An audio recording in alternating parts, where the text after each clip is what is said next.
আপনারা যাকে দেখতে পাচ্ছেন পার্পেল আপু, আপু হচ্ছে মহিলা সমিতির সাংগঠনিক সম্পাদক এবং আপু কিন্তু এই শরৎ মেলাটির আহ্বায়ক এবং এই শরৎ মেলাটি আমাদের চলছে পল্লিমা স্কুলের প্রাঙ্গণে ঢাকা।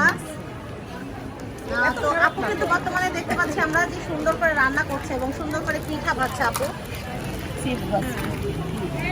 আপুকে দেখতে আজকে মাশাআল্লাহ সুন্দর লাগছে, পার্পেল কালার একটা জামদানি পরে আসছে আপু। আর এই আপু কিন্তু সিরিয়া পারভিন আপুর রান্না কিন্তু ভীষণ মজাদার, আমরা কিন্তু খেয়ে টেস্ট করেছি প্রত্যেকটা খাবার। আপুর অনেক স্বাদ, আপুর হচ্ছে মিষ্টিটা ভীষণ স্বাদ এবং আপুর হচ্ছে আমরা পেঁয়াজি খেয়েছি এবং বিভিন্ন ধরনের চা কিন্তু আপু বানায়। আপুর ছেলে সেটা পরিবেশন করে। তেঁতুলের চাটা আপুর, বিশেষ করে তেঁতুলের চাটা ভীষণ মজা। এবং পাটিসাপটা খায়নি বলছে আপু, সে পাটিসাপটা আজকে ট্রাই করা হবে। এবং আমি আসলে একটু আগে এটা অর্ডার করেছি। এটা কি সবজি রোল? হ্যাঁ, সবজি রোল, ভেজিটেবল রোল। তো আপুর আসলে হচ্ছে একটু পার্সেল করে থাকে আপু, বাসা থেকে আপুর পার্সেল হয়। আপু তোমার পেজের নাম কি আপু?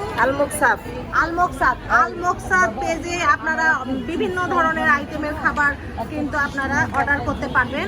এই আপুর খাবার খুব মজাদার, ভীষণ মজাদার। গতকালকে আমি খেয়েছিলাম পুরি এবং ডাল, তারপরে পেঁয়াজি খেয়েছি, চা খেয়েছি। আপুর প্রত্যেকটা খাবার অনেক স্বাদ। আপু এটা কি রান্না করছো তুমি? ওটা ছোলা ভুনা, ফ্রাইড রাইস আছে, আপু এটা দেখো, এটা দেখো, এটা হয় না, এটা হবে না।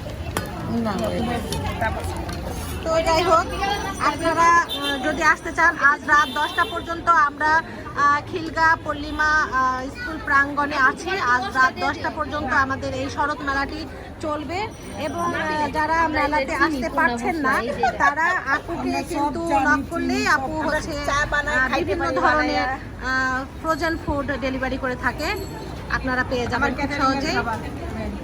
আজ এই পর্যন্ত। আমি জাকিয়া হোসেন, রাজধানী টেলিভিশন, ঢাকা।